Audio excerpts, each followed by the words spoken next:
Now, you ready? Yeah. Okay, no, yeah. Good. FBI. Hi, how are you all? Midwest Capital. The Midwest Capital, Indianapolis, exactly. It will be. It will be. Uncle Ellis, my great Uncle Ellis, he's gonna be throwing down Midwest like, Uncle Ellis, you are 83 years old. Sit yourself down somewhere. That's gonna be me.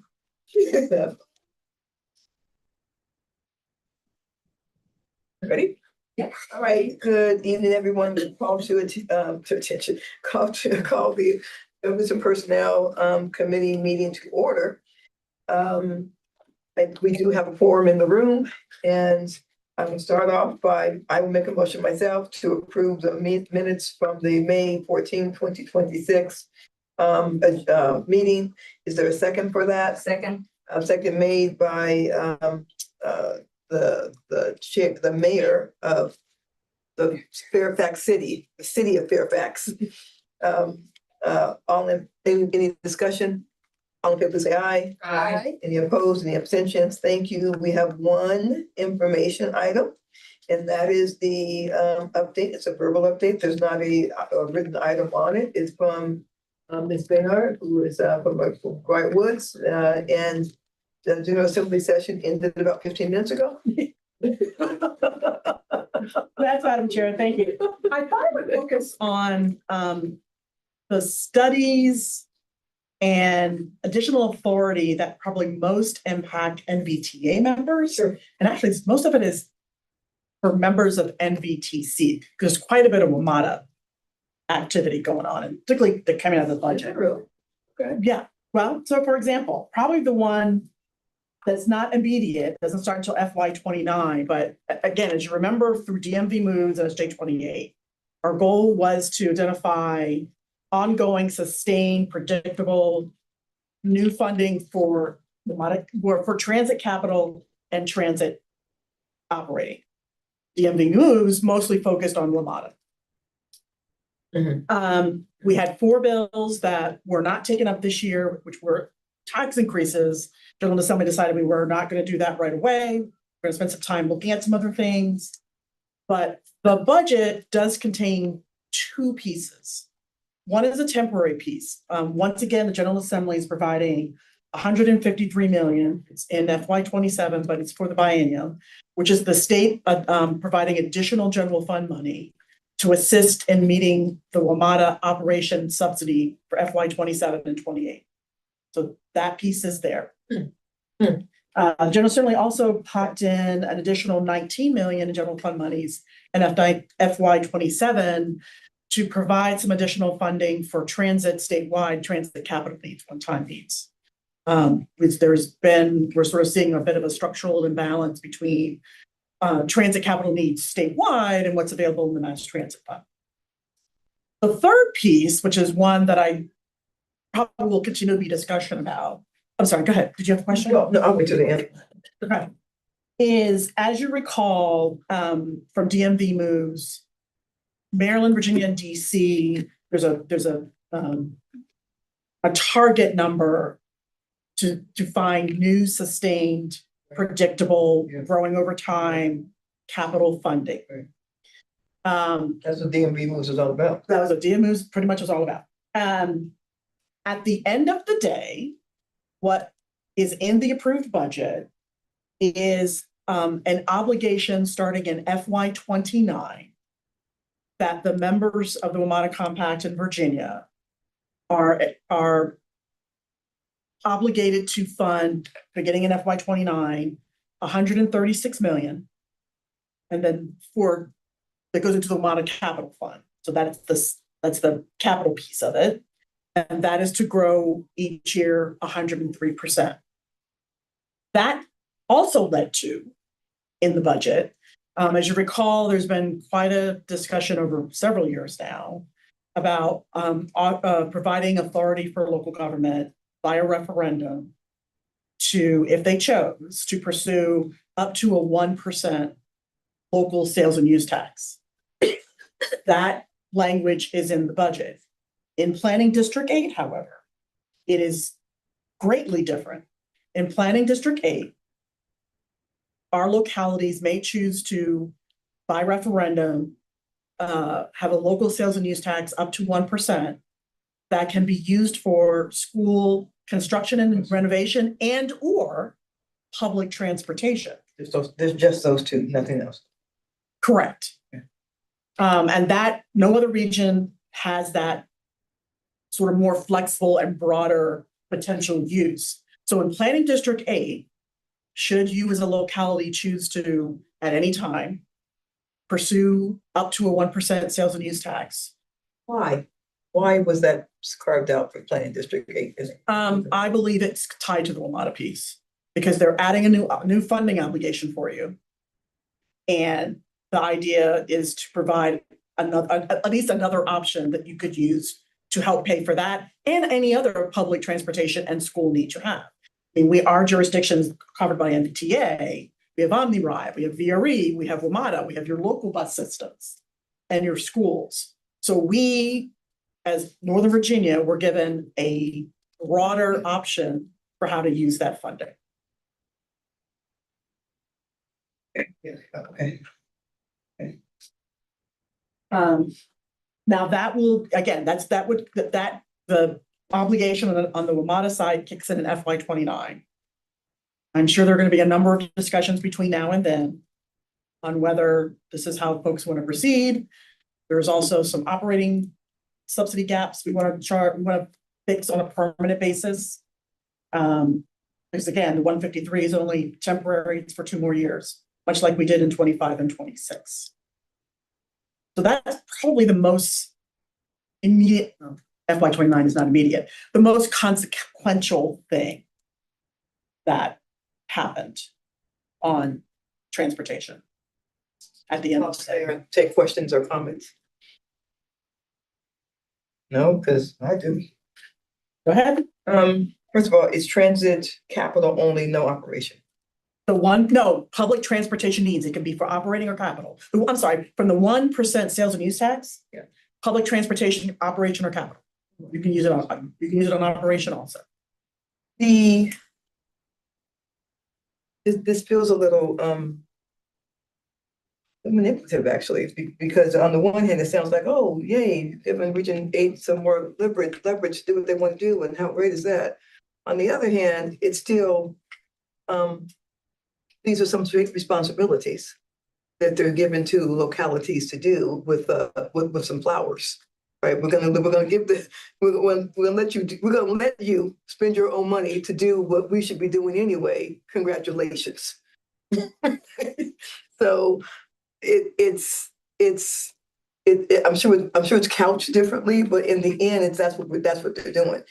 And my ongoing frustration is how many state responsibilities continue to be given to localities, no matter what that might look like. It's never ending. And I've said this a bajillion times. The reason WMATA is important to the Commonwealth of Virginia is because the Metro moves the workforce in Northern Virginia and the federal government that does so much good in all parts of Virginia. And so it just feels a little give with one hand, take with the other, to be quite honest. I hear how it's couched, Right. but when you kind of think it through, I mean, if we have more leeway, but still the same money. And that's after still not having given all the money back to MBTA that MBTA should have back from 2018, 32 million. The outstanding balance is 38.5. 38.5 million. That's still, that's still not. Exactly. I mean, Chair, I don't disagree with you. But I will say that FY 29 is a few years out. And I think there is opportunity to continue to have discussions about the appropriate funding mechanisms and the appropriate division of responsibility or obligation between the state and localities in the WMATA compact. If DC and Maryland Because it didn't make, I mean, to be fair to the General Assembly, on the other hand, it didn't make a whole lot of sense for them to do anything with modern DC and Maryland 1.2. It just, I mean, DMV moves That's true. only worked if all three Right. jurisdictions did something. And since DC and Maryland opted not to, then, you know, we could have waited or put, I mean, so if DC and Maryland had moved, and who knows what's happening, you know, over there, I am baffled. You know, maybe something different would have happened, but since they didn't, Could wait. yeah, could wait. There's also provisions in the language in the budget that does say that Virginia's share is proportional to whatever Maryland and DC do or don't do. Yeah. I know, that's the one that Bill Mendelson really disagreed with. I know, yeah, this is ours. Always does. Yeah, we could have waited until next session. Yeah, well, okay, well, it's not nothing, so, you know, so Yeah. what you're just. It's there, it's in the budget. But I expect that the conversation will continue. I was just gonna say that this conversation happened at NBTC Yeah, that's. and FX Now reported on it. Like there's an article, if you Google it, FX Now kind of reported on the conversation. And there were a lot of comments that echo what you have to say from Walter Alcorn and Jimmy Bierman and a number of people who are like, I don't think this is a gift. So, yeah. So if you, yeah. To ourselves. Yeah, and so there was a lot of unhappiness in the room at NBTC about this, so I think there's gonna be a lot more conversation. You know, truthfully, I do like localities having more options. And how we spend the money is more options, but in the end, it's still, like I said, it's given with one hand, taken with the other, so, you know. I think that the truth is, you know, I talked to Brianna Sewell, I talked to Russell Perry, I talked to Connie Sweeney Boston, and I talked to the Northern Virginia delegation. I do. But I don't know that localities from other parts of Virginia talk to delegations from other. So I think it's easy to go, it's Northern Virginia, they're fine. They're just fine. When there's no, I keep saying, like, part of what happens is that there's the relationship building and the understanding and all that stuff. It's just really not there. I mean, Delegate Sewell is probably one of the delegates that's not in Loudoun County that I talk to the most. And when I pick up when I call her, she answers the phone. But that's just not true for people kind of across, you know. Well, and again, we've had. Like you're not sitting right there. But we've also had significant turnover in the Senate and the House, particularly in the House. We have. And there are just a lot of people who don't know what they don't know. Who don't know. But it's also no institutional knowledge because it's not institutionally there. Not anymore. Right. No, I mean, we've never had, well, maybe a long time, maybe before I got here, but relationships, yeah. There was a time when there were members in the House and the Senate from both sides, from all over the state, who did know other parts of the state. Yeah. And to And you just have to build to that. my surprise, even the most recent local people who were local government officials who are now in the General Assembly, they're not voting any different than everybody else. They're not. Yeah. So there's a lot of. There's there's a lot of outreach and a lot of sort of helping people understand the dynamics of Northern Virginia. Now, there are some very interesting studies, a couple of them, and again, this is gonna be a very busy summer and fall and winter for NVTC in particular, because those are the jurisdictions that are gonna be involved. There's language, and this came from initially the Senate, because it was in their budget. There is, from a study perspective, there is, well, this is the fun one that involves all of us should hopefully be interested in. The Department of Rail and Public Transportation, DRPT, is been asked to do a statewide review of transit-oriented development opportunities at transit and rail stations currently or planned. Which I think is really fascinating That is true. from us as a region, because we like TOD here and we like to do it. What's also very interesting is that the CEO of VRE has also mentioned that she wants VRE to do something similar, or at least do an evaluation of what are the current land use plans that localities have around VRE stations. Manassas has done a great job of taking their station, planning around it, and creating some mixed use development. I'll do it in Prince William County. And so there's I think sort of this interesting conversation happening. DRPT will be also using Department of Housing and Community Development, because there are some federal programs that are providing some money for this. Actually at USDOT, Build America is starting to spend some time and dedicate some funding for entities, localities to use for planning purposes. So that study will be underway, and they are to report to the governor and the General Assembly by December 15th of this year. Hmm. I also thought it made a That's nice, really interesting. sort of symbiotic discussion as opposed to, as it relates to the BRT action plan. Because again, it's about existing and planned stations. So hopefully there'll be some good information that we can all use. Is that whether it's include, funding does that sources. include, housing? Well, it's transit oriented development is mixed use. So again, it absolutely didn't include. And I think that's a lot of why DHCD is part of it. Because there are some programs specifically around housing that might be able to come and play for a TOD development. So I thought that one was a really good one, and one that we all should be following. And to the extent that they're looking for public comment from communities, is being able to talk about both what we're doing here as well as the action plan, which is, has the opportunity to create some additional activity nodes. There's two studies. One is that the Office of Intermodal Planning and Investment, OIP, which is an agency that sits under the Secretary of Transportation, within the NVTC localities, is to take a look at the feasibility and options to estimate feasibility and options for raising revenue from commercial private parking spaces. Doing this again. It's outside of, and not residential. Yes, it's now a real thing. So that report is due November 15th of this year. DRPT has also been asked to study the feasibility of consolidating 4 local bus systems into a regional bus system.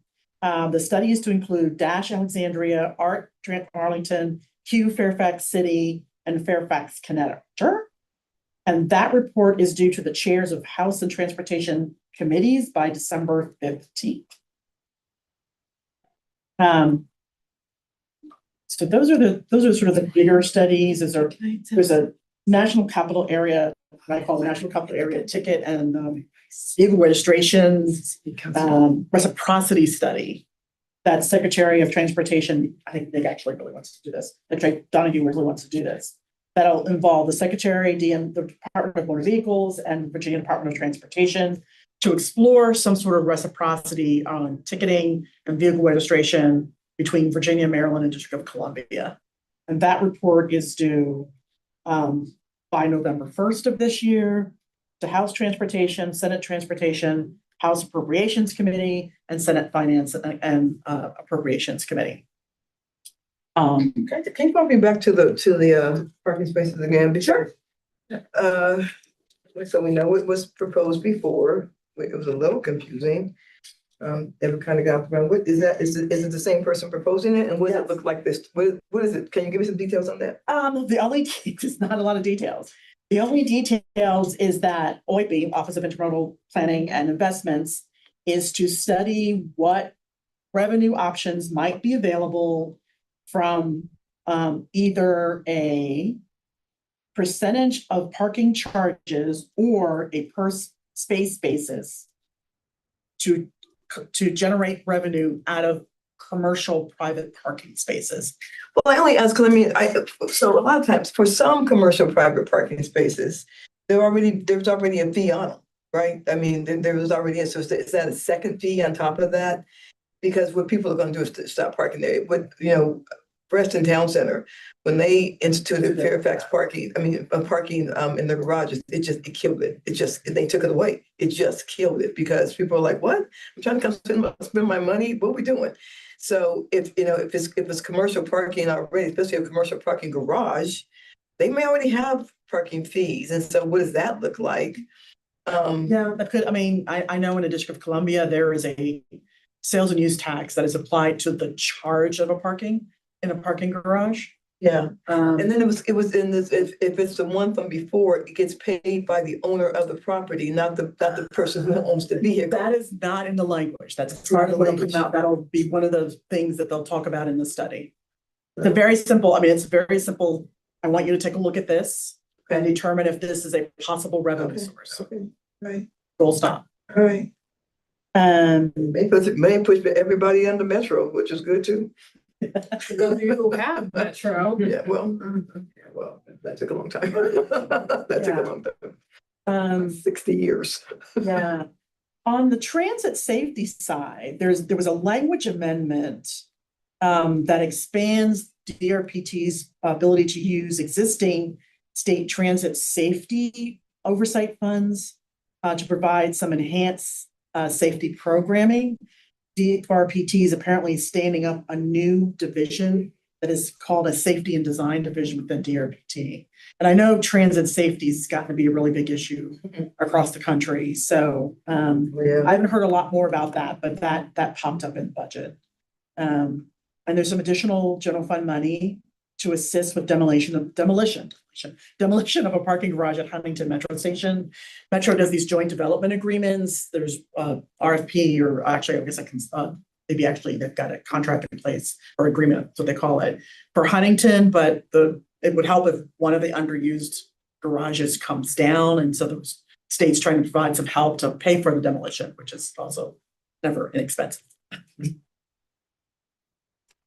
That's it. There are some DMV moves, WMATA governance things that came out in the recommendations plan about per unit cost evaluation and methodology, putting together a 20-year capital plan and then resetting that every 5 years, making sure commitments are made for. But we have to reconstitute DMV moves to put those things in place? No, because those were in the report that you all adopted. Okay. So this is now moving that over. If you remember when DMV moves broke up, we're supposed to reconstitute anyway, to talk about flattening the bus system. Remember that? And that never happened. Explain what you mean by flattening the bus. Because so having a bus spine that is controlled by Got it. that goes through all of the because if you try to get from Loudoun to Arlington, it's three bus systems. Right. 3 bus systems? Yeah, 3 bus systems with different fee schedules and all that thing. So they're talking about having a spine down all the area that's. Yeah, I think if I remember correctly, sort of one of the big statements that were made is that this time, which is where the report and the recommendations come from, those will be followed up, that they're being assigned to different entities. Okay. And the concept is that Council of Governments, and on our side, I would say DRPT and NVTC are monitoring and have to report back on how those get implemented and where things are. I remember Secretary Donahue was organizing all that, talking about, we would, unlike last time, we would actually identify specifics about what we were talking about, how it was defined, so that we could follow up and say, okay, this is what we meant and this is what it should be doing. That's all I have from a transportation perspective. But I thought would be most interesting, just the things that I think, as I said, NVTC is going to be involved in a lot of these on behalf of those members who are part of the compact. Things to watch, but again, a couple of the ones also were region-wide within the NVTA jurisdictions. So somebody did not sign die, right? You got a long recess? Correct.